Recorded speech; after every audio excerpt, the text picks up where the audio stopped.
ये है हमारा third video in the series of general physiology, that too in types of transport mechanism. तो हमने फर्स्ट वीडियो किया था अबाउट द इंट्रोडक्शन कि ट्रांसपोर्ट क्या होता है और कैसे होता है। सेकेंड वीडियो था all about passive transport, diffusion, facilitated diffusion. अगर आपने नहीं देखा है तो सेकेंड वीडियो देख लो, because second video is important क्योंकि आंसर लॉन्ग आंसर आता है इस टॉपिक पे, टाइप ऑफ ट्रांसपोर्ट पे। तो आज चलते हैं एक्टिव ट्रांसपोर्ट पे। अब एक्टिव ट्रांसपोर्ट क्या होता है? तो active transport is basically transport of substances against the concentration gradient. तो अगेंस्ट द कॉन्सेंट्रेशन ग्रेडियंट मतलब क्या? ग्रेडियंट का मतलब होगा कि फॉर एग्जांपल यहाँ पर एक मेम्ब्रेन है, मेम्ब्रेन के इस तरफ सेल्यूलर कॉन्सेंट्रेशन है और इस तरफ कुछ कॉन्सेंट्रेशन है, तो एक साइड पे कॉन्सेंट्रेशन कम होगा, एक साइड पे कॉन्सेंट्रेशन ज़्यादा होने वाला है। तो when the substance are going to move from the lower concentration to the higher concentration, उसको हम बोलते हैं एक्टिव ट्रांसपोर्ट। तो एक्टिव ट्रांसपोर्ट क्या है? Movement of substances against the concentration gradient, मतलब यहाँ से यहाँ, ठीक है, that is from the low concentration to the higher concentration. तो यहाँ पर हमको कैरियर्स चाहिए होंगे, carriers are nothing but proteins. इसके अलावा हमको एनर्जी भी चाहिए होगी, इसीलिए इसको अपहिल ट्रांसपोर्ट बोलते हैं। तो transport of substances occur against the concentration gradient, it is an uphill transport. Carrier protein चाहिए होता है, एनर्जी चाहिए होता है, और ये एनर्जी जो हमको रिक्वायर्ड होती है एक्टिव ट्रांसपोर्ट के लिए, ये कैसे आती है? By breakdown of energy rich compounds like ATP. या तो अगर हम एटीपी को ब्रेक कर दें तो क्या मिलता है? ADP and IP, that is inorganic phosphate, ठीक है। तो एनर्जी रिच कंपाउंड जैसे कि एटीपी को ब्रेक करके एनर्जी मिलती है, और उस एनर्जी से हम ये ट्रांसपोर्ट करा रहे हैं कोई सब्सटेंस, उसको लोअर कॉन्सेंट्रेशन से हायर कॉन्सेंट्रेशन तक भेज रहे हैं। अब ये जो भी प्रोटीन्स होते हैं जो इस सब्सटेंस को ट्रांसपोर्ट करने में हेल्प करने वाले हैं, ये कैसे करके होते हैं? सबसे पहला वाला जो प्रोटीन होता है वो होता है यूनिपोर्ट। यूनिपोर्ट मतलब वो एक टाइम पे एक सब्सटेंस को पास करवाते हैं इन अ सिंगल डायरेक्शन। तो it is carrying one substance in a single direction, मतलब it is independent of other substances, it is only concerned with transport of one substance at a time in any one direction. Symport और antiport में क्या होता है? यहाँ पर दो substances साथ में जाते हैं। सिम्पोर्ट में क्या होता है कि यहाँ पर दो सब्सटेंसेस साथ में जाते हैं, ठीक है, और एंटीपोर्ट में भी दो सब्सटेंसेस साथ में जाते हैं। सिम्पोर्ट में two substances are moving in the same direction. Anti, देखो एंटी का मतलब ये होता है ऑपोजिट, एंटीपोर्ट में two substances are moving in opposite direction. तो इस डायग्राम से यू कैन इमेजिन कि कैसे हो रहा है। तो ये क्या है? ये है हमारा सेल मेम्ब्रेन, ये सेल हेड्स है, टेल है, फॉस्फोलिपिड का, ओके। तो यहाँ पर कुछ कैरियर प्रोटीन्स प्रेजेंट है। तो इसमें ट्रांसपोर्ट कैसे हो रहा है? एक सब्सटेंस बाहर जा रहा है, एक सब्सटेंस अंदर आ रहा है, मतलब ऑपोजिट डायरेक्शन। तो दिस इज एंटीपोर्ट। यहाँ पर दो सब्सटेंसेस है, दोनों अंदर जा रहे हैं, तो this is symport. And finally यहाँ पर सिर्फ एक ही सब्सटेंस जा रहा है इन अ सिंगल डायरेक्शन, तो that is uniport. So this was all about the introduction of active transport की एनर्जी नहीं लगती है, कॉन्सेंट्रेशन ग्रेडियंट के अगेंस्ट जा रहा है, अपहिल ट्रांसपोर्ट बोलते हैं। इसके अलावा जो एनर्जी है वो एनर्जी रिच कंपाउंड से आती है, जैसे कि एटीपी। फिर टाइप्स ऑफ कैरियर्स थे, यूनिपोर्ट, सिम्पोर्ट, एंटीपोर्ट। अब हम चलते हैं टाइप्स ऑफ एक्टिव ट्रांसपोर्ट पे। तो टाइप्स ऑफ एक्टिव ट्रांसपोर्ट क्या होता है? There is primary active transport and secondary active transport. तो अब आते हैं एक्टिव ट्रांसपोर्ट के टाइप्स पे। सबसे पहला है primary active transport. Primary active transport सबसे बेसिक वाला है, जो डेफिनेशन है उसको फॉलो भी कर रहा है कि ये एक ऐसा ट्रांसपोर्ट प्रोसेस है जिसमें क्या होने वाला है? मूवमेंट होने वाला है अगेंस्ट द कॉन्सेंट्रेशन ग्रेडियंट। बस यहाँ पर फर्क क्या है कि यहाँ पर एनर्जी डायरेक्टली यूटिलाइज होने वाला है। सी, एक्टिव ट्रांसपोर्ट नाम से ही पता चलता है कि अपहिल ट्रांसपोर्ट है and against the concentration gradient होने वाला है। बट प्राइमरी और सेकेंडरी में डिफरेंस क्या है? प्राइमरी में एनर्जी डायरेक्टली यूटिलाइज होती है और सेकेंडरी में एनर्जी इनडायरेक्टली यूटिलाइज होने वाली है। अब इसके बहुत सारे एग्जाम्पल हैं। एक एग्जाम्पल जो बहुत इंपॉर्टेंट है और ये पूरा तुम्हें अच्छे से आना चाहिए, that is sodium potassium pump. मतलब जो सोडियम है और पोटेशियम है उसका जो ट्रांसपोर्ट है वो प्राइमरी एक्टिव ट्रांसपोर्ट से कैसे हो रहा है वो हमको यहाँ पर देखना है। तो प्राइमरी एक्टिव ट्रांसपोर्ट जो यूज हो रहा है सोडियम और पोटेशियम के लिए, it is called as sodium potassium pump. तो ये है हमारी सेल मेम्ब्रेन व्हाइट कलर में। ये जो येलो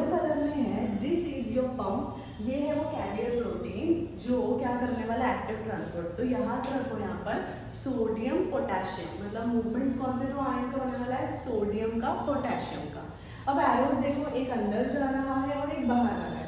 ये वाला साइड है ECF, ECF मतलब सेल के बाहर वाला साइड, और ये वाला साइड है अंदर वाला side. ECF stands for extracellular fluid, the fluid present outside the cell, okay? तो यहाँ पर क्या फॉलो हो रहा है, सिम्पोर्ट एंटीपोर्ट की यूनिपोर्ट, एंटीपोर्ट फॉलो हो रहा है, ठीक है। तो एंटीपोर्ट कैसे, क्योंकि एक जो आयन है वो बाहर की तरफ जा रहा है, दूसरा आयन जो है वो अंदर की तरफ आ रहा है। यहाँ पर नंबर भी इम्पोर्टेंटली याद रखना है कि 2 पोटेशियम बाहर से अंदर आ रहा है सेल के, और 3 सोडियम सेल के अंदर से बाहर भेजे जा रहे हैं। तो this is the sodium potassium pump, और इसमें ATP यूज हो रहा है। That is why it is also called as sodium potassium ATPase pump. Okay, very important. तो ये क्या है, ये सारे यूकैरियोटिक ऑर्गेनिजम्स में होने वाला है, सारे यूकैरियोटिक सेल्स में होने वाला है। This is an antiport. 2 potassium is pumped into the cell and 3 sodium is pumped out of the cell. So is this clear? इतना clear है क्या? पहले हमने क्या देखा, एक्टिव ट्रांसपोर्ट। एक्टिव ट्रांसपोर्ट क्या होता है, transport of substances across the membrane against the gradient. तुम कम से ज़्यादा पे जा रहे हो, एनर्जी लगती है, ठीक है। अब इसके हम टाइप्स देख रहे हैं। प्राइमरी वाला जिसमें डायरेक्टली एनर्जी यूज कर रहे हैं, यहाँ पर हमने एग्जांपल में देखा सोडियम पोटेशियम का एक्टिव ट्रांसपोर्ट, जिसका नाम है सोडियम पोटेशियम ATPase पंप। इसमें क्या हो रहा है, सोडियम और पोटेशियम का एक्टिव ट्रांसपोर्ट हो रहा है, मतलब सोडियम अपने ज़्यादा कॉन्सेंट्रेशन से कम की तरफ जा रहा है, पोटेशियम भी अपने ज़्यादा कॉन्सेंट्रेशन से कम की तरफ जा रहा है, ठीक है। पोटेशियम में 2 पोटेशियम सेल के अंदर आ रहा है, और सोडियम में 3 सोडियम सेल से बाहर जा रहा है। तो ये हो गया सोडियम पोटेशियम पंप। अब यहाँ पर इस डायग्राम पे अब ये जो पंप है इसका स्ट्रक्चर देखते हैं। ये क्या है बताओ, ये पता होना चाहिए अभी तक कि ये क्या है, हेड्स है, ये टेल्स है, ये लिपिड बाइलेयर है, and this is the membrane. अब यहाँ पर ये है तुम्हारा पूरा पंप येलो कलर में। तो ये पंप एक्चुअली क्या है, प्रोटीन है। याद करो, proteins are nothing but long chain of amino acids, ठीक है। तो ये प्रोटीन में 2 सब यूनिट प्रेजेंट होते हैं, एक अल्फा और दूसरा होता है बीटा।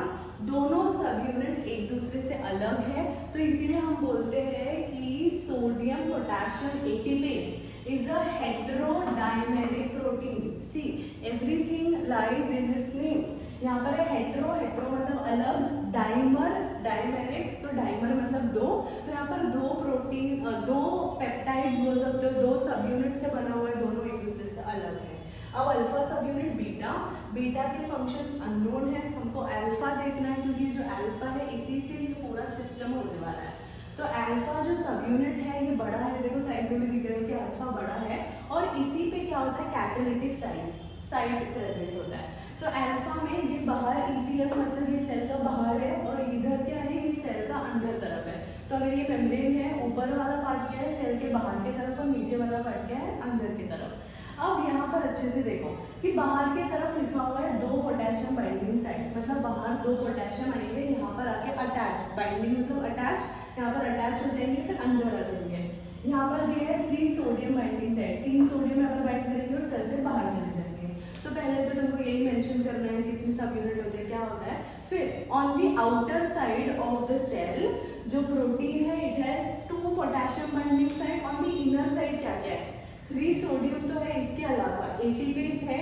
ATP को तोड़ने के लिए, ब्रेक डाउन करने के लिए, वापस से ATP breaks into ADP and IP, inorganic phosphate, adenosine triphosphate breaks into adenosine diphosphate and inorganic phosphate. इसको ब्रेक करने के लिए एंजाइम चाहिए जिसको बोलते हैं ATPase। तो यहाँ पर वो एंजाइमेटिक साइट है, फिर ATP को खुद भी बाइंड करना पड़ेगा, फिर यहाँ पर फॉस्फोराइलेशन साइट है। तो यहाँ पर ये साइड से, यहाँ पर ये साइड से, ये क्या होगा, ATPase एक्टिविटी से ATP ब्रेक होगा।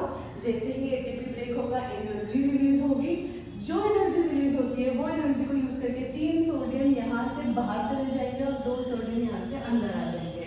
तो ये बहुत ही इंपॉर्टेंट पंप है। क्यों? क्योंकि ये देखो क्या कर रहा है, 3 पॉजिटिव चार्ज बाहर गया और 2 पॉजिटिव चार्ज अंदर आया, मतलब अंदर नेट नेगेटिव चार्ज हो रहा है। तो अगर ये सेल मेम्ब्रेन है, 3 प्लस बाहर चलेगा और सिर्फ 2 प्लस अंदर आया, तो एक इम्बैलेंस क्रिएट हुआ है। तो इस पंप के वजह से जो सेल मेम्ब्रेन है ना, उसमें एक पोटेंशियल डिफरेंस जनरेट पंप। तो इस पंप के वजह से सेल मेम्ब्रेन पे अक्रॉस एक पोटेंशियल डिफरेंस जनरेट होता है। कैसे होता है? बाहर ज़्यादा पॉजिटिव है तो बाहर की साइड पॉजिटिव चार्ज डेवलप होता है और अंदर के साइड पर नेगेटिव चार्ज डेवलप होता है। तो this is called as an electrogenic pump, क्योंकि इसके वजह से पोटेंशियल डिफरेंस डेवलप हो रहा है। और ये potential difference is very important, जो आगे जाके तुम नर्व मसल फिजियोलॉजी में देखने वाले हो, एक्शन पोटेंशियल में देखने वाले हो कि एक्शन पोटेंशियल, इम्पल्सेस, ये सारी चीज़ों का बेसिक होता है ये पोटेंशियल जो डेवलप हुआ है यहाँ पर। So this was all about sodium potassium pump. Sodium potassium pump के बारे में हमने सब कुछ देख लिया। अब लास्ट बचता है फंक्शन एंड रेगुलेशन। तो सोडियम पोटेशियम पंप के फंक्शन क्या है? सबसे पहले साइटोसोल के अंदर जो भी आयन कॉन्सेंट्रेशन है सोडियम और पोटेशियम का, उसको यही मेंटेन करने वाला है। पोटेशियम को अंदर, सोडियम को बाहर, ठीक है। तो पोटेशियम का कॉन्सेंट्रेशन हाई रखने वाला है ये पंप, एंड सोडियम का कॉन्सेंट्रेशन सेल के अंदर it is going to keep it low. उसके बाद सेल वॉल्यूम, अब तुमको पता होगा कि जो ऑस्मोटिक फ्लो है वाटर का वो कॉन्सेंट्रेशन पे ही बेस्ड है, ठीक है। तो जो वाटर कॉन्सेंट्रेशन है, ठीक है, सेल का वॉल्यूम मेंटेन करने का काम भी सोडियम पोटेशियम पंप के वजह से ही होता है।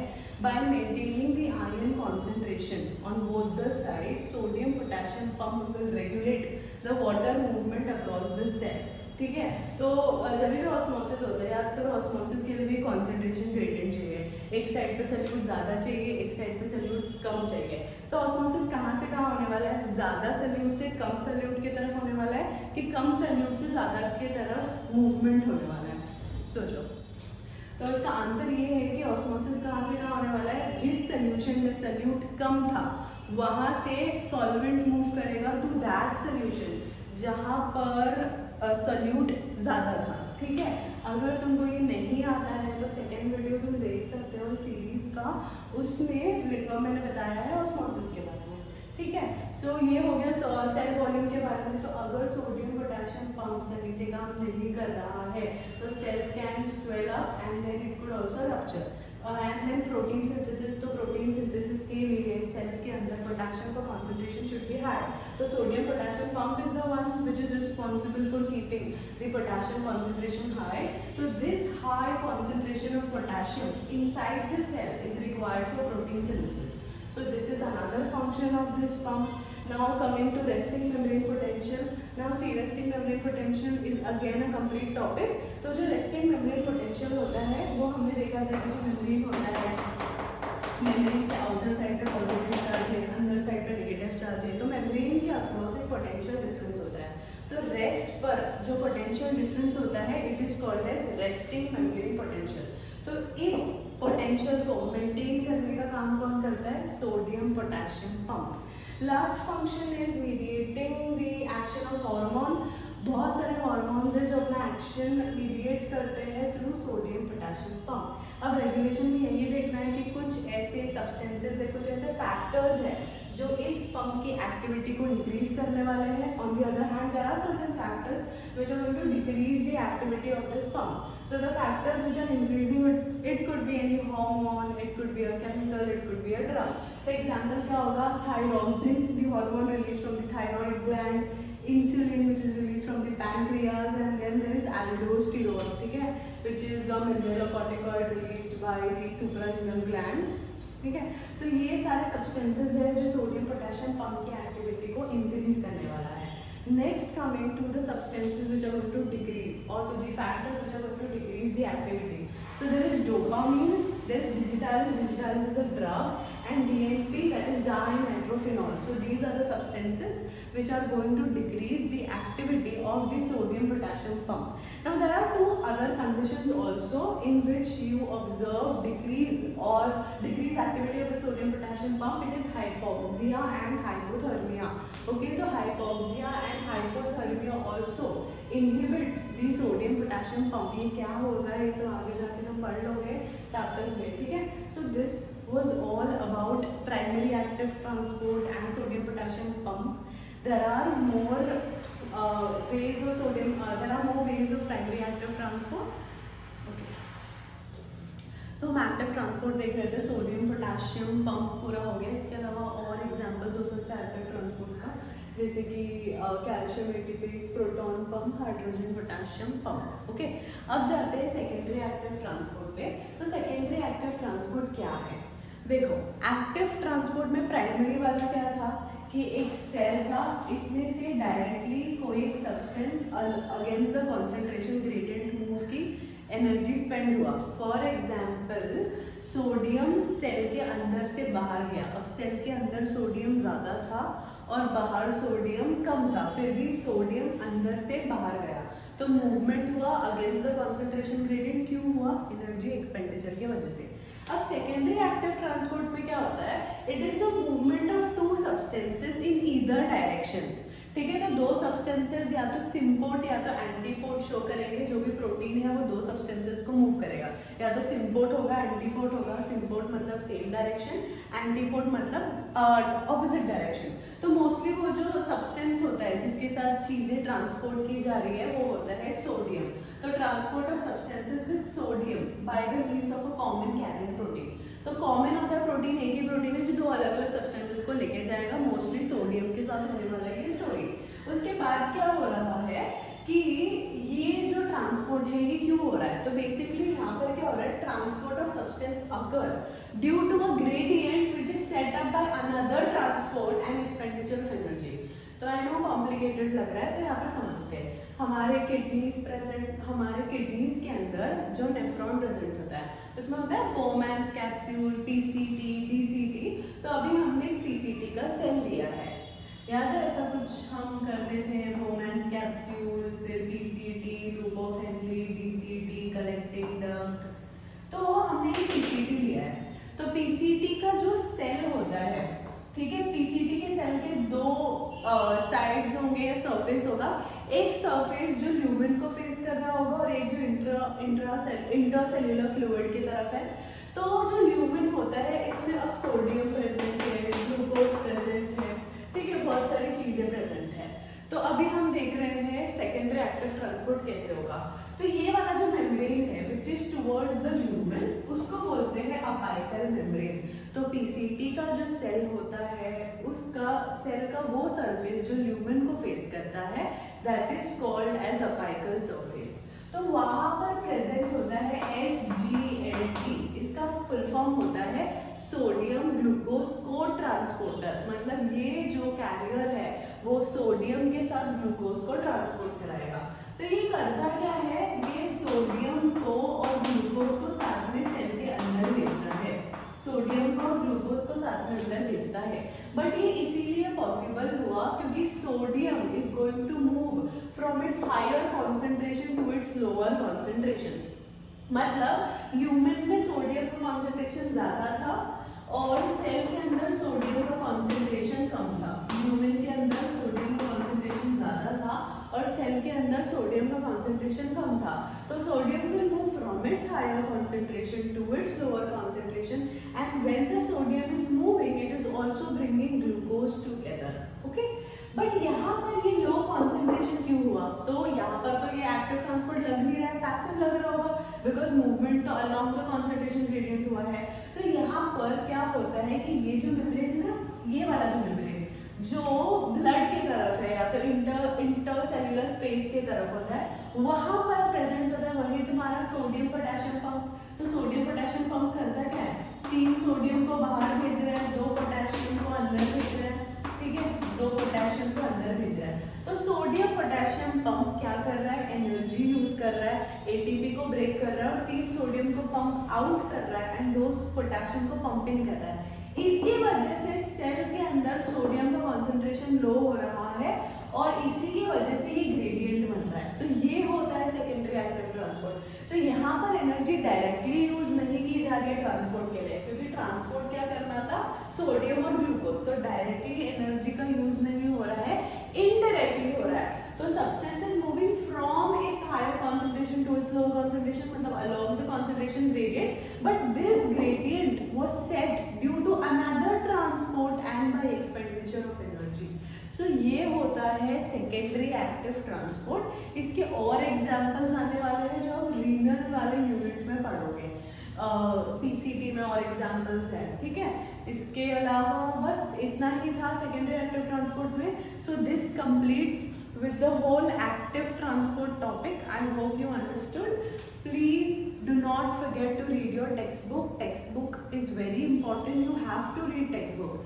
Okay, at least one reading तो सबको textbook को देना ही है.